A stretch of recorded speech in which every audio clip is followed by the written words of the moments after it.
So I want to welcome you all today to this very special session that we're running, which is about how to use kinesiology to make decisions around your book, or I can extend that to say around your business, around your life.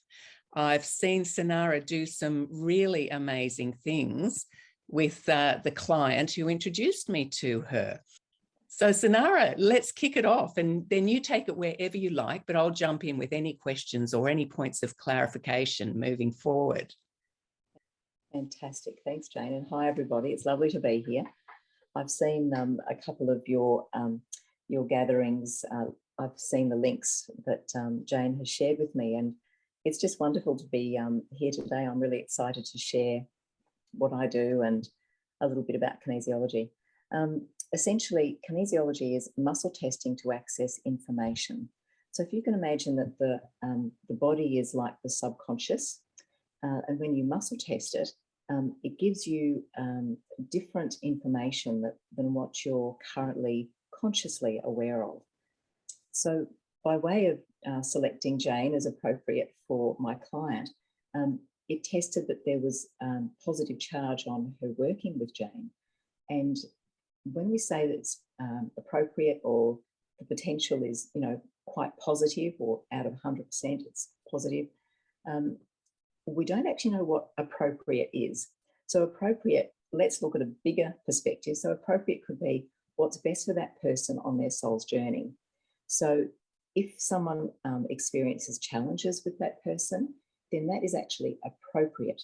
So it's not like having a crystal ball going, this is going to be fantastic for you.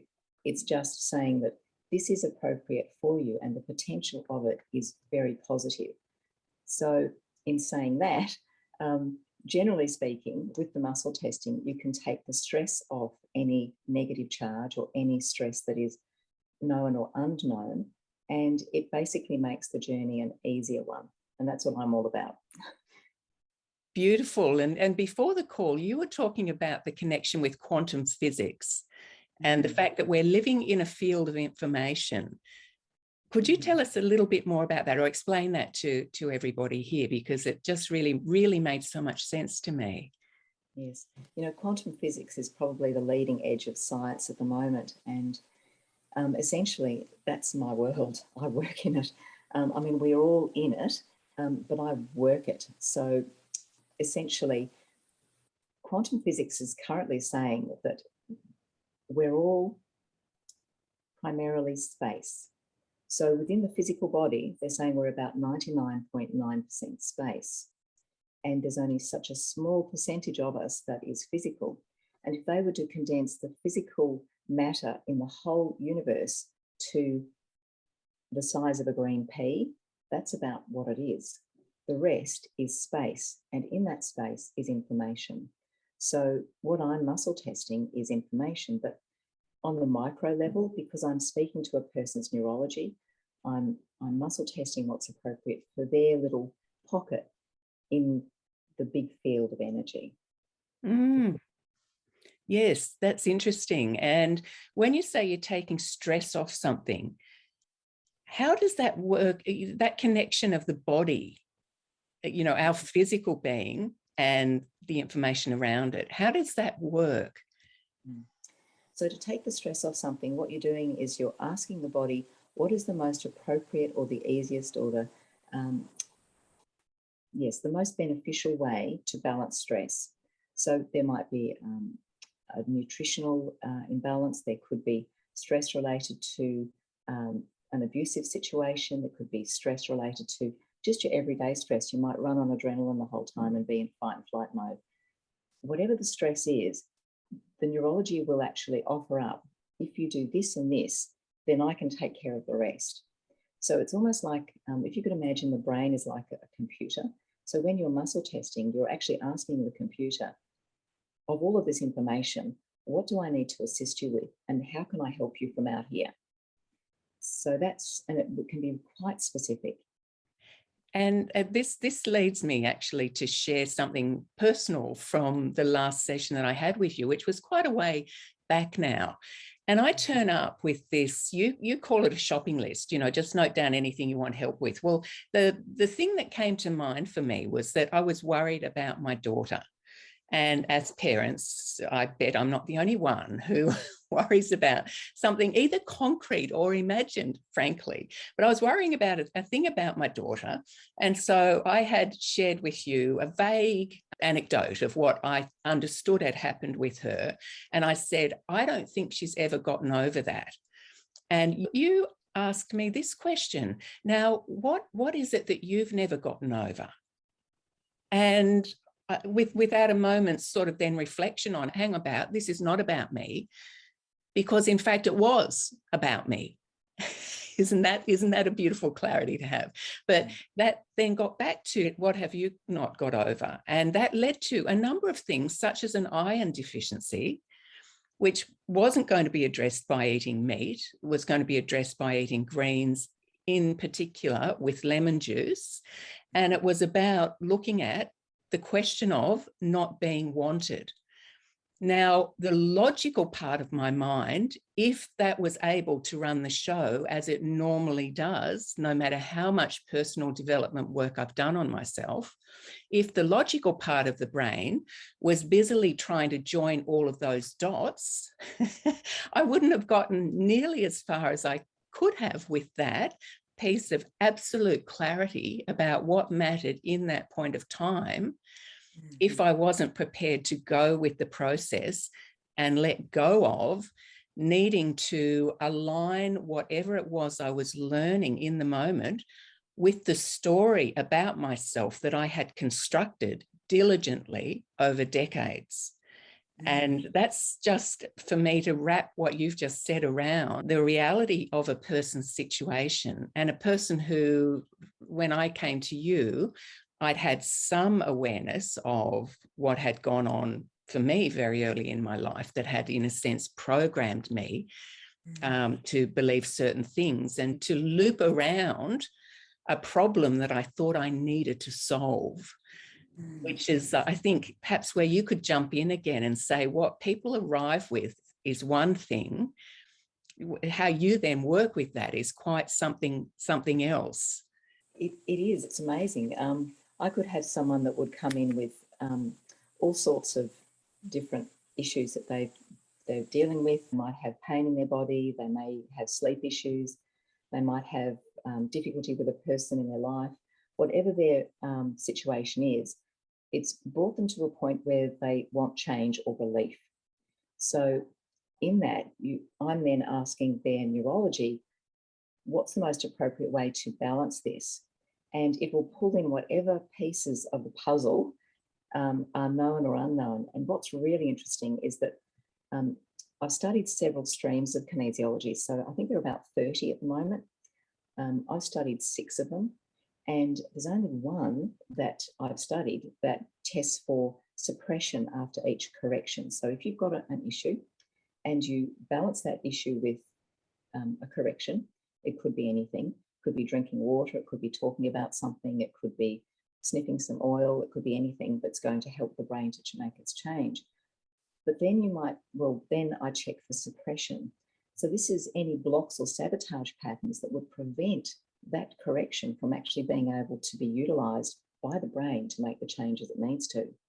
So then by balancing that and then going down the rabbit hole, you can really cover some amazing things. So somebody may come in with a sore back, but it's related to when they fell over as a child, when there's trauma trapped in the lower back. It could be anything. So it's fascinating. As I say, there's never a dull moment. It's just, I've been doing it for a long time, and it amazes me what comes up. And then I don't know if you remember that off the back of that not being wanted piece of information that was wedged in my psyche was the fact that the decisions I was making within my business in relation to a very poor decision around taking a particular partner on board was connected with that not being wanted. And the flip side of not being wanted was doing whatever I could via what's commonly known as people pleasing. And that was a really, really tight net that I was stuck in until that session with you, and just the blinding insight of, okay, but what if it's not true? And it doesn't feel true anymore. That was more to the point. It doesn't feel true anymore. You took the, the suppression was gone.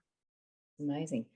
Just on that, what's really interesting is that every time we think of a thought, it goes down an electrical impulse through the brain. Then it gets to what's called a synapse, which is a junction at the end of that little area, and it converts into a neurotransmitter, which is a messenger molecule, and that takes the information almost magnetically across the little gap. Then it reconverts into electrical and keeps going. So every time you have a thought and it gets to that synapse, that neurotransmitter actually creates an emotion. So we actually get addicted to the emotional response. So the more you think that thought, then you get a hit of the neurotransmitters, you get the hit of emotion, and we become more and more addicted. And those thoughts are creating superhighways. So that's how it's hard to change consciously, because we are programmed primarily for fight, flight, and safety and reproduction. So if you've got those primary forces at work, unless you're going to be super safe, it's very unlikely that the brain will try something new or try something that could incur harm or injury or even death.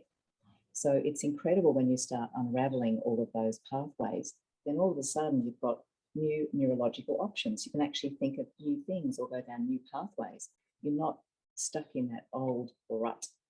And the other thing in that session that you helped me with was the question of defining my values.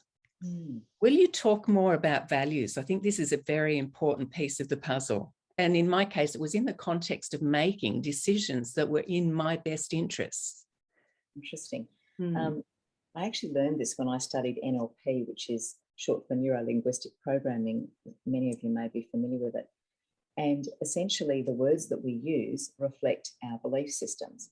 So I went along to the course and they were teaching values, and I have found it such an incredibly enlightening tool. So if you were to imagine that you make decisions and you feel that they're informed decisions, but if you don't know your underlying values, then you may be making decisions similar to what Jane was making based on an old program that was no longer serving her. So if you could say, list 10 things that were really important for you to feel, say, happy in a relationship, just use that one.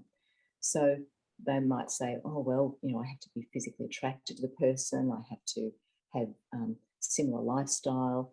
They want to, I want to have a family, so they need to be a good family partner, as we go down the list.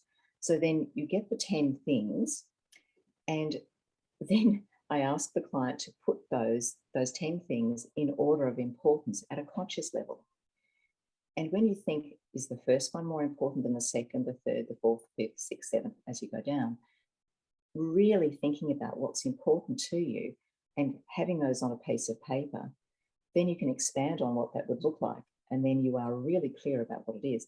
But then I can test with kinesiology and see if that's actually where you need to go, or if you need more information on that thing, or if there's something else that's not on the list that's actually more important.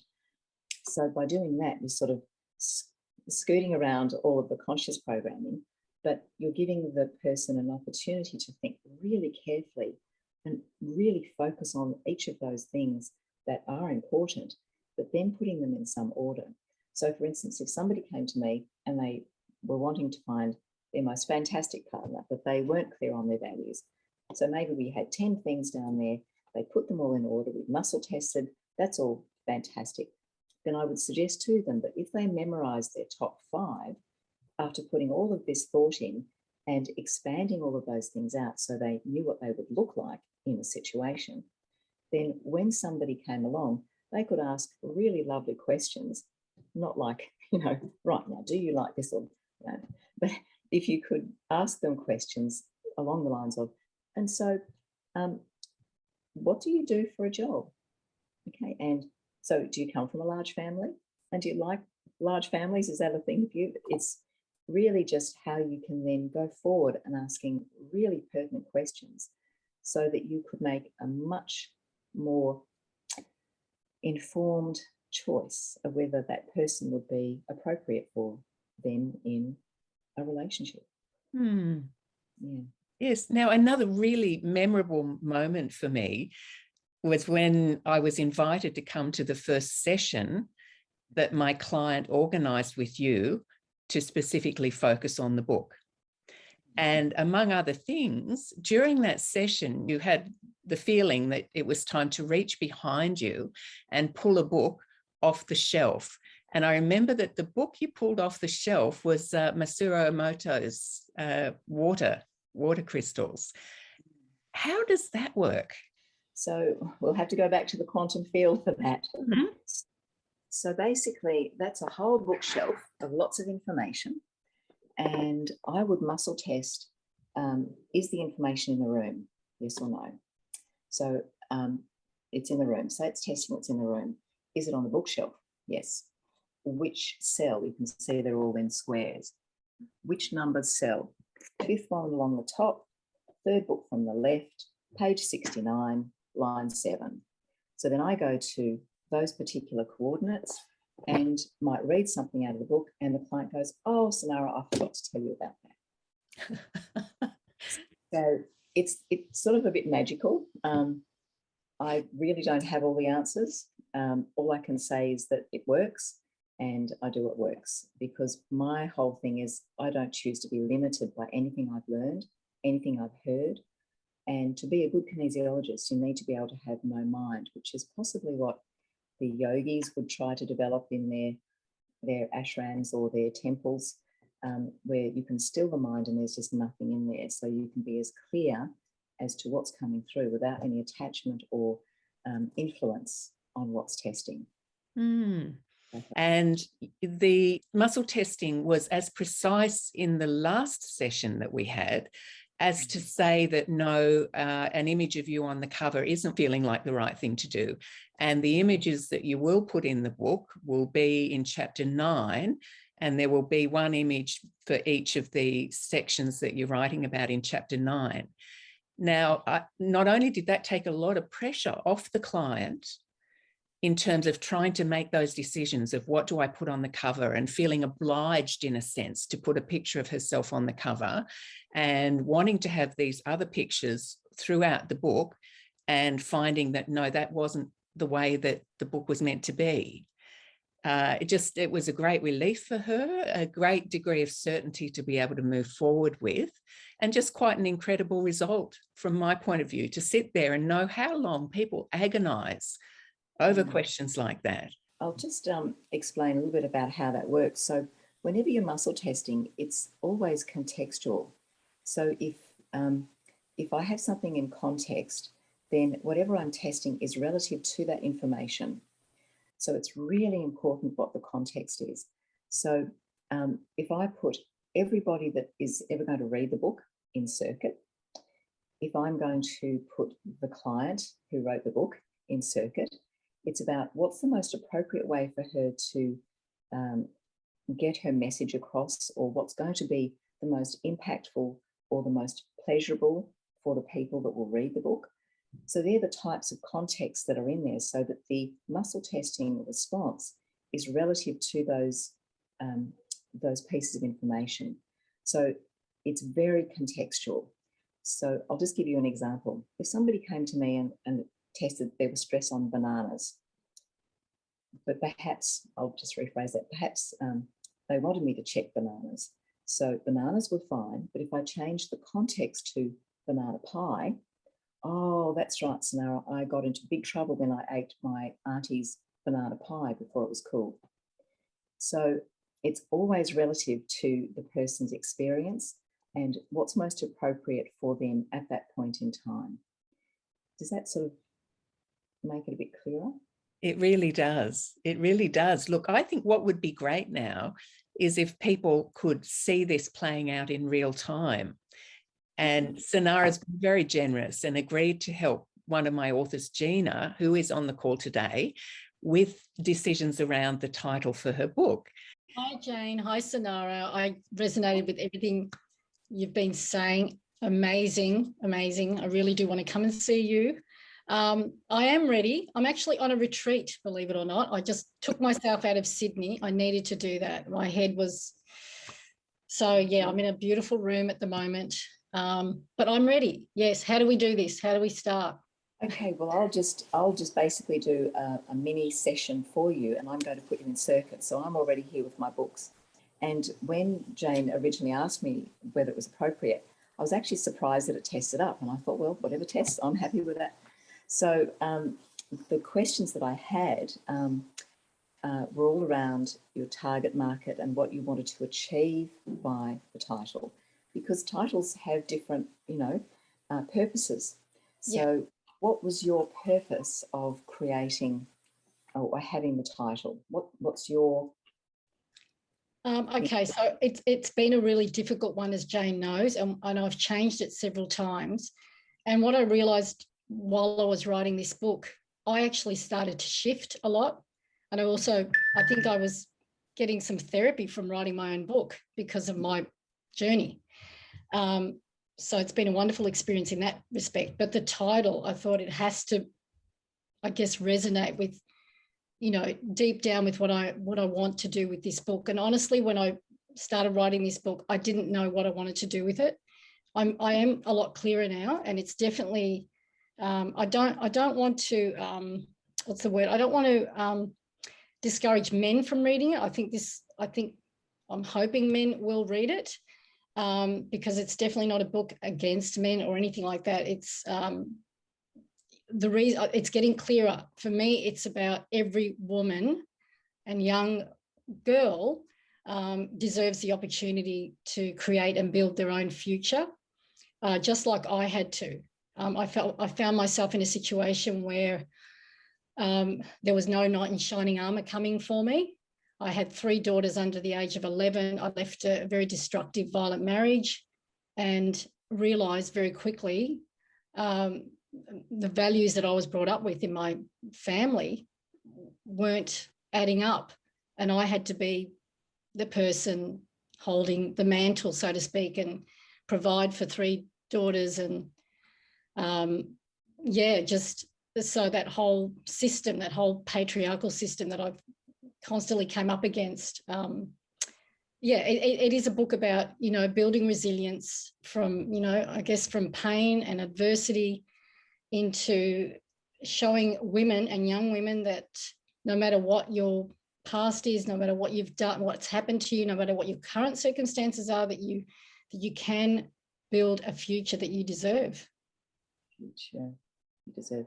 I've just written all that down. Oh gosh, okay. I'm a quick writer. That's great. Yeah. Okay, so what I'm going to do now is I'm going to get you testable. So what I'm going to do is put you in circuit, and I do a funny thing with my mouth. I'll just show you what I'm doing. I'm actually sitting here and I'm muscle testing my arm like this. This is, there's a muscle in here that I'm muscle testing, and that's how I'm doing it. So I'm putting you in circuit, and I do funny things with my mouth because I'm adding things into the circuit. So what I'm doing is I'm just checking. It's going straight to priority issue. So love your work. That's great. So that's the priority issue. And it's actually going to age recess. So if you would like to give me your age, I can age recess you. 57. 57. So present time to 57 to 50, 40, 30, 20, 29. It's going to the age of 8. So at the age of 8, in your life, I'm looking for stress. I'm looking for indecision. Wow.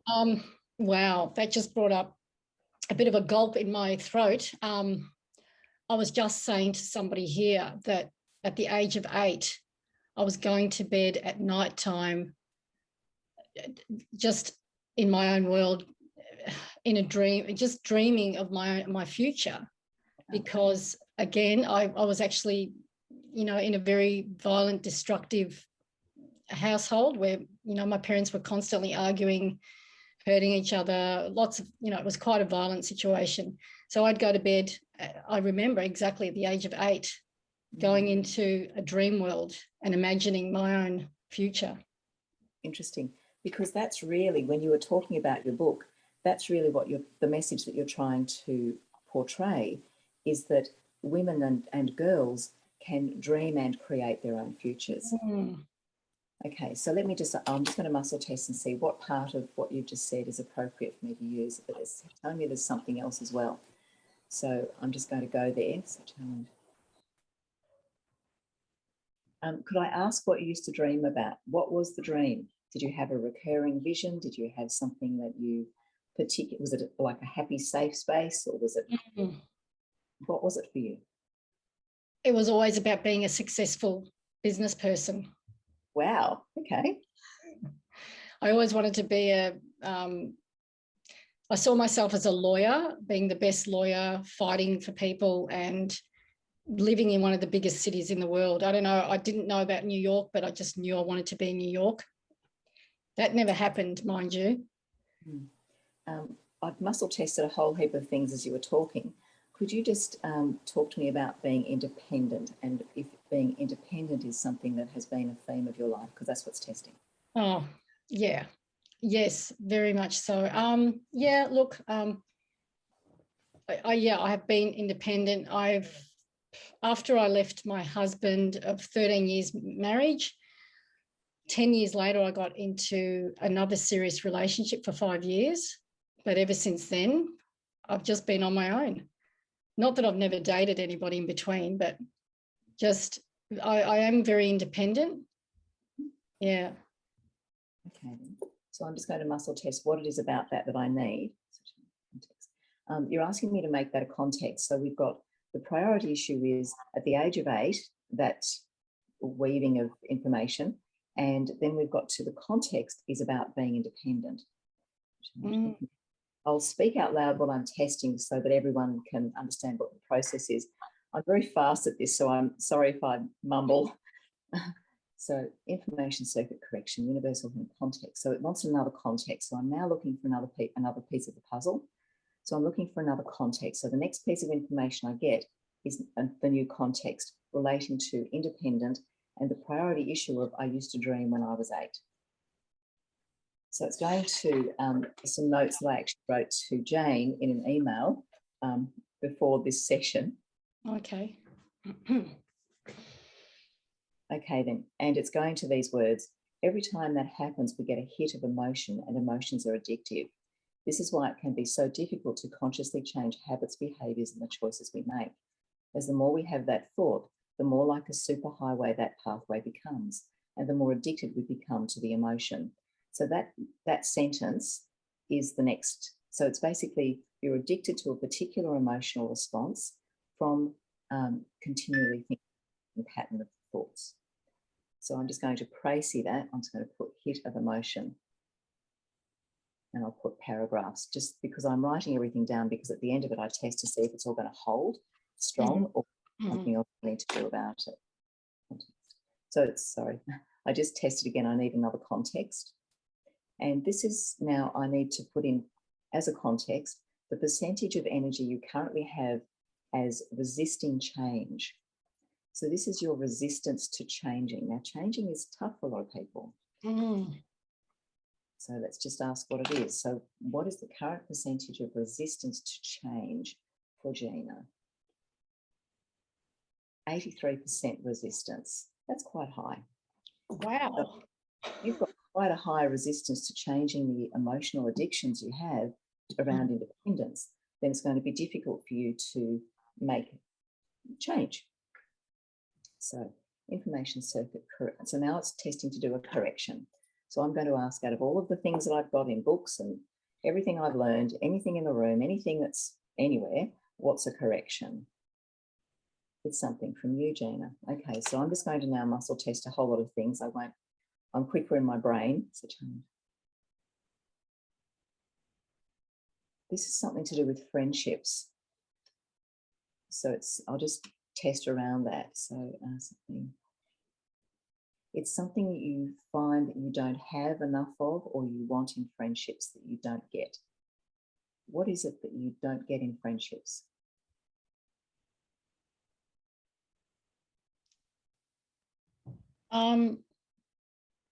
It's either trust or loyalty. I'm just trying to figure out which one. No. Something else. It's not No. trust or something else. Not trust or loyalty. It must be very deep within me because I can't seem to. Yeah, that's okay. What about support? I don't feel supported. That's what's testing. Okay. Testing. You don't. I do a lot for other people. Okay. Maybe I'm not good at receiving. Who knows? This is good though. This is good. Not great at receiving, so I'll just give you the tip. Right. So it's difficult sometimes to be able to receive. We feel that we need to give. We need to be the one that gives. We don't feel comfortable about receiving. It can be a whole lot of things. But relationships, with friendships in particular, you're a giver rather than a receiver, and possibly you can't ask for support, or you don't feel comfortable, or maybe they don't do it in the way that you need them to do it. Could be any of those. So that's part of the correction. So the information was coming from you as correction. And it's actually saying that you're not supporting yourself. Now, I'll just go in and test how that is. It's not to do with financial stuff. It's food. Talk to me about food. What's your relationship with food? That's really, really interesting. And this is why I got away, because I don't know. Food. Okay. I'm actually a really, really good cook, believe it or not. I love really good food. Yeah. But for some reason, maybe the past few months, I've not really nourished myself in the way I should. I've put everything else and everyone else first, I think, and just get home and honestly can't be bothered. It's a terrible thing to say, but that's why I've come here to get nourished, because I felt like I needed to be nourished. I felt my body was just undernourished. Yeah. You've hit it. Wow. So that's the correction. So, but it's coming from a behaviour that you do with giving and giving and giving, able to receive or not asking for support. And the way that your body wants to correct it is by nurturing yourself with food. So I'll just see if there's any particular foods that would be more appropriate for you to nourish you. Yeah. And there are. So I'm just going to go to my book, but it's very simplistic. So it's minerals. You're lacking in minerals. So I'll actually ask, because it's food, it's not supplements. There's lots of phytonutrients that come with food. So there's a lot of other goodies in there. It's actually sulfur. So to absorb sulfur effectively, you need the vitamin B group. Vitamin B needs to be had as a multivitamin or a multi-B, because the body needs to have all of the Bs to be able to absorb it properly. And under stress, we don't use a lot of B, which is not stored in the body, and it can be depleted quite quickly. So vitamin B is needed for the absorption of sulfur. So that's the first one. And also possibly when you're cooking your food at high temperatures, that can inhibit the sulfur content of foods. Now it's going to a particular food that has sulfur in it that would be really good for you to have. Do you like rice? Yeah, I do like rice. Brown rice. And it's interesting because brown rice has the husk on it, and that has more of the vitamin B in it. Yeah. Interesting. It's quite gooey and nutty. Body loves it. Okay, then. So if you were to have brown rice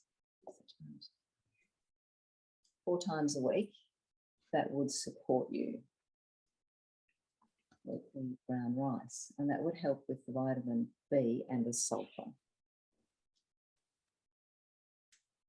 Sulfur uptake. That's actually in the fair source. It's not the highest thing in sulfur, but that's about the way your body would like it. So that's a correction. So I'm now going to see if that's going to hold up. So I'm checking for suppressions. There's no suppressions. It's all good. So, and now there's a whole lot of other post checks. I won't bore you with the details. I'll just do it. It's good. Okay, but it's not all you need to do. So that's holding, and that's fine. So that correction will hold if you eat the brown rice 4 times a week. I'll just ask for how long. Days, weeks. for 4 weeks. So for the next month, if you could have brown rice 4 times a week, that will help your body to be able to balance these patterns. Challenge information. It's another food, and it's again in the minerals. Minerals are amazing to support the body. It's actually going to zinc. So essential nutrients to absorb zinc are phosphorus and vitamin A and B. So it's testing that you don't have enough phosphorus and the vitamins A and B to be able to absorb zinc. So let's just see what you need there. Do you like blackberries? Yeah, not that I eat them a lot, but I do love berries. If you have blackberries specifically, 6 days a week for the next 3 weeks. So 6 times a week for the next 3 weeks. That will assist that process of absorbing the zinc. It's interesting because berries are really high in all of your, your A, C, and particularly C. So I'm just going to go now to that folding, but you need vitamin A. So I'm now going to the vitamins. You don't need a supplement, it's a food. Apples, do you like apples? I don't really eat apples. Green apples in particular at this particular Okay. time. Good. 2 a week. Green apples. In juices or just eating them? I'll just whole? check. Juice is fine. And that's as a juice. So you don't need the actual body of the apple, just the juice. That's good. But now you want me to go back to phosphorus because then you'll be able to absorb your zinc. Do you like pumpkin? I don't eat a lot of that, but I'll eat it. If you tell me I need to eat it, I'll eat it. 3 times a week for the next 3 weeks. Wow. Okay. It's really interesting. I mean, not every balance is like this. This is what you're doing for 3 weeks.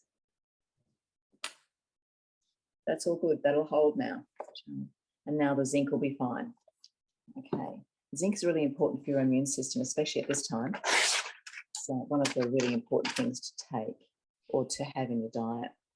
So, okay, that's good. So I'm just going to do post checks on all of that. Okay. So that's basically balanced what we've taken up so far. So I'm just going to ask, what's your percentage of resistance to change if you did all that homework? It's down to 11% from 83. It's telling me that that's appropriate to leave it at the 11% resistance. And there's just something else to do with, I know that you're looking for what's in the title.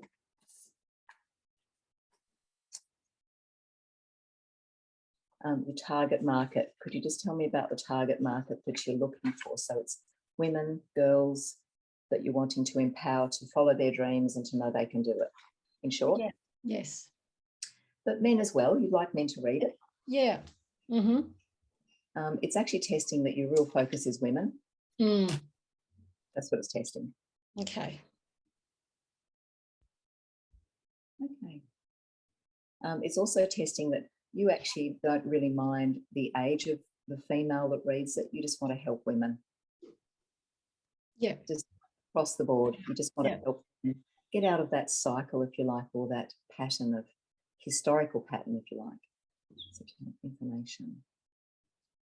And the information is that you actually want to focus on either what you did or tools of what they could do to be able to move forward. Have you focused on that in the book?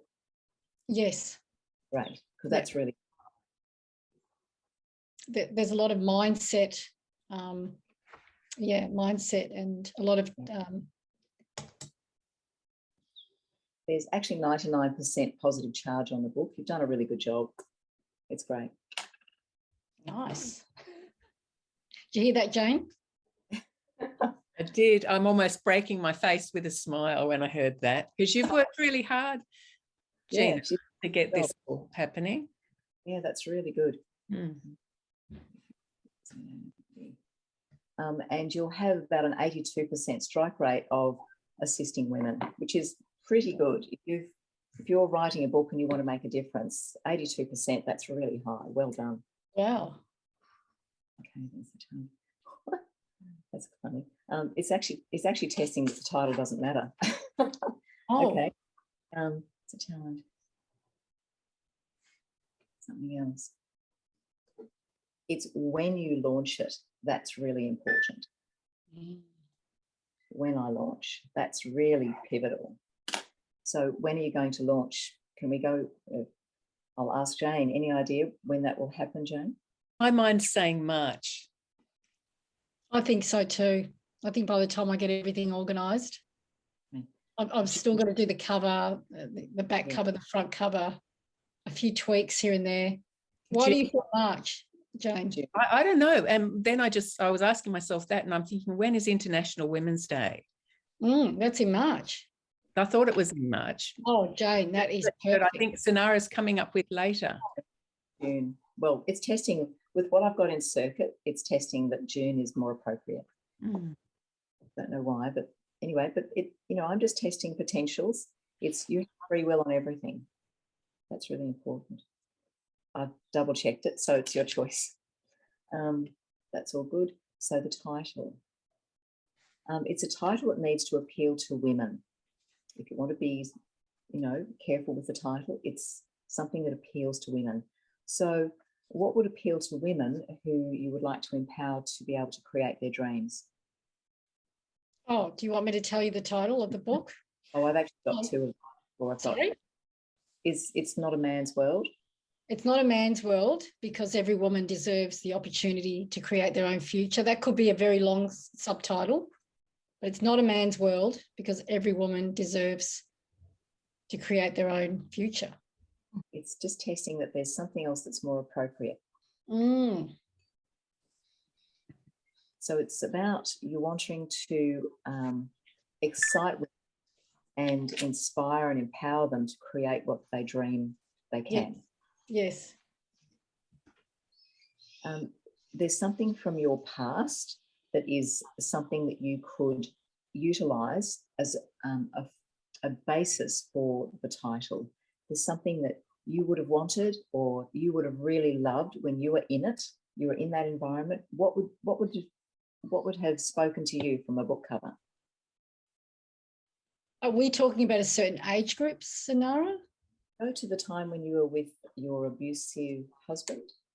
Yeah. Because that's a pretty crucial time. That's when people look for answers. Well, that was a forced marriage. Okay. It wasn't arranged, it was forced. I never loved him. He was, so maybe equality, love, I'm not sure. Valued. Keep looking. I feel a bit stuck at the moment. Maybe ask me another question or around that question.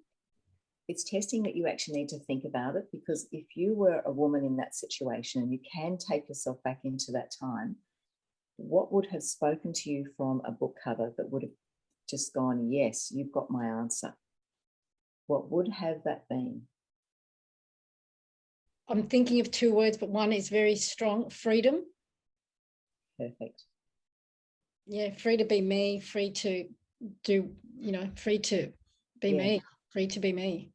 Free to be me. I don't know whether that one's already, it's a bit of a catch cry. It might already be taken, but if you could look at, I would be looking at, because that's what's testing, something to do with freeing yourself,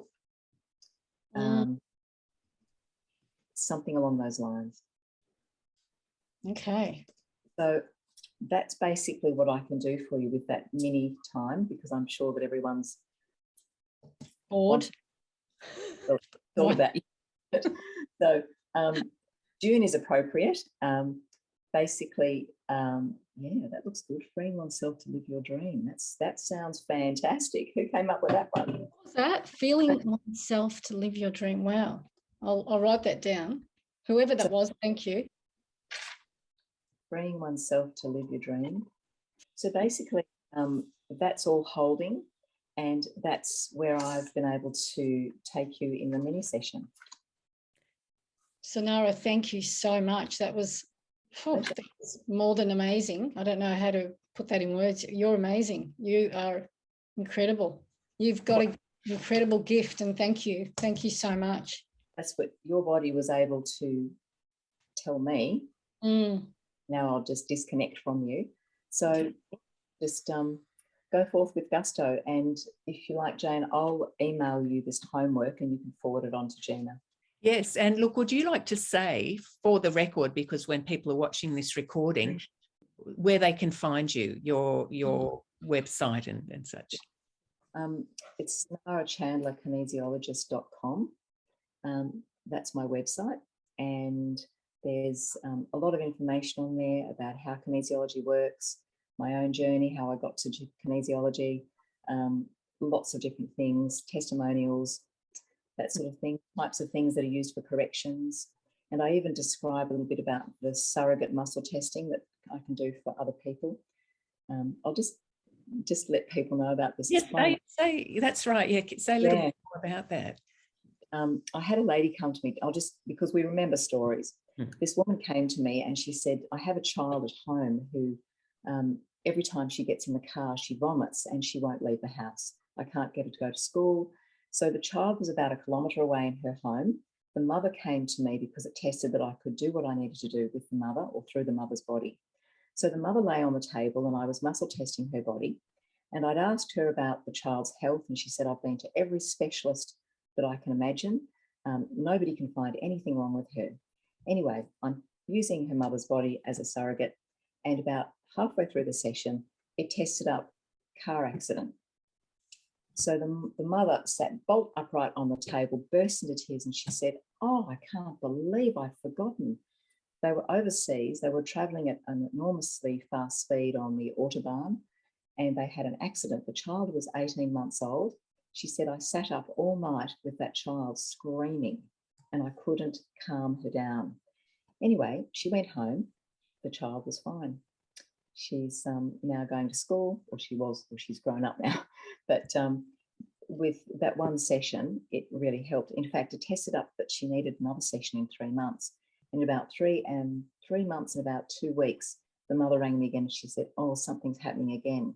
And we had to create an imaginary being for the child to imagine she was safe when she was on the school bus, and then she was fine. So the child was able to have all of the benefits of that from 1 kilometre away. Fantastic. And look, we might have time for a couple of quick questions. Is there anybody else who wants to ask Sanara anything? Victoria's holding her hand up. Oh, Victoria, go ahead. I'm the serial question asker. I can always rely on you. Oh, thank you, Jen. Gina, good to see you. How exciting. Hi, how are you? I'm good. I'm so happy that I can be here to see this and to be a witness to this. Jen, thank you very much for bringing Sanara in. My quick question is to her about what are the areas that can you help people in, apart from the books, and can you go every other areas? Mental, emotional, physical, spiritual, past, present, future, phobias, addictions, patterns. I have a lot of families, like up to 3 generations of families that come to me, and it's incredible to see the patterns repeating in the family generations. So if you can start shifting the patterns, then it literally affects the whole group. It's quite amazing. Yeah. I was a bit shaken when you were doing the Gina thing, because Jane, I don't know if you can remember, when we did the speaking engagement, I spoke and then Gina spoke. And when Gina spoke, it really, really got my attention. And it was after that speech that I don't know what it was, but I crafted something and I sent it to Jane about, is it about, what was the word? It just in alignment with what Sanara has just done, which just kind of blew me away when you were just doing this, in terms of the resistant thing you talked about. I don't know, Jane, if you still have that. I was just blown away just by listening to her story. I can just see the strength that she's got, that if she move ahead with her message, it's gonna touch a lot of people. And I'm just happy that this has happened today. So go in the power of your dream, Gina, and we'll be here to support you. That's so lovely. Thank you so much. And I think going back to the original title, I was going to use the word resilience because it was, so that was the word. Resilience, right? Yeah. Yes, that was the word. And maybe I need to revisit that and put that in the context of some of these other suggestions as well. Very powerful, your story. I can't wait. I can't wait for that to come out. Very, very powerful. Oh, thank you. Yeah, again, this is one of the best sections. I don't know, but I'm shaking right now. Just being yes, very special, very special. Oh, thank you, Victoria. That's so lovely. Yeah, and I remember your story as well. I love it. But I was after you. Yes. For everyone else on the call, I run author showcase events at the State Library of New South Wales, and these two women blew people away in terms of sharing their stories. And at the end of Gina's story in particular, and I hope you won't mind that I share that Gina was trying to pull out of going and speaking 2 days in advance of the event. I got the call, I'm not ready. And I said, well, you, as ready as you will be, come along on Saturday, do your presentation. If you're not happy with it, then come again next time. And of course, it was just an amazing experience to sit through your presentation. And Tim Stackpool, who is a very experienced MC, said at the end of Gina's presentation, well, Gina, what you've done is you've created a pin drop moment with your presentation. He said, I don't see it often, but when I see it, it's very difficult to forget it, to ever forget. And you know, that's actually the power of the energy behind the book, behind what you're doing. What Victoria is reflecting back to you is, you know, that's just an independent person in the scheme of things, just saying, well, I heard that. And I might say the same about yourself, Victoria, and that yours is power to change the world. Thank you so much. My husband still remembers Gina. I don't know what it was, but he still remembers Gina and asks about Gina all the time. And I've written to her. I didn't hear from her. So for me to be here is very special. I can't believe this. This is amazing. And just Sanara, just when Jane spoke about this session, because I've tried to get onto these live sessions in the past and never had the time. But I just said to Jane, I am there with that because I have loved, I love kinesiology, not that I know much about it. But this was quite unique. You said you studied, no, there's about 30 different how do you call it? Modalities or modalities? Or streams, they call them streams. Yeah, but this was really unique and I didn't think you could do it through a screen. So I'm really impressed, Sanara, really, really impressed. So you've obviously got a gift of tapping in, you know, with what's going on with me spiritually. So thank you, Jane, for organising this. It's amazing. Well, thank you for being prepared to be vulnerable in this space as well, because now you're in a lovely retreat space. It looks beautiful. You can go and thanks. Wow. Yes. Well, something quickly before we wrap up. I know we don't have time, but Jane, I just want to say this to you. These sessions that you do Wednesdays and Thursdays, it might not look to some people like it is anything. It look like just catching up. But to me personally, being here most of the time, just supporting you and witnessing the amount of people the kind of people that you bring onto the section, even if it is just 3 people or 5 people, regardless, because I've been in all of those sessions, I could see each one of them has the power of relating a message to a particular constituent, and that is very powerful. So all I want to say is that you just keep going. You never stop this because you don't know how many people's life are changing. Now Mark has just joined us. Mark, we're just about to wrap up, but if you send me your details, I can send you the recording. And in fact, anybody, if you'd like to email me at jane@writewithjane.com, if you'd like the recording of this, that's readily available as well. So Sanara, thank you so much. Again, I'm just so grateful that through my very insightful client, I got to meet you and to now have you as you know, a person that I know I can get help from whenever I need your help, and now all of my authors as well. So this is just wonderful. My absolute pleasure. And I said to Jane just prior to the call that it's such a wonderful group of people, and you all have such wonderful messages to share. So I think it's just fantastic. So keep up the good work, everybody, and keep doing what you're doing, Jane. It's fantastic.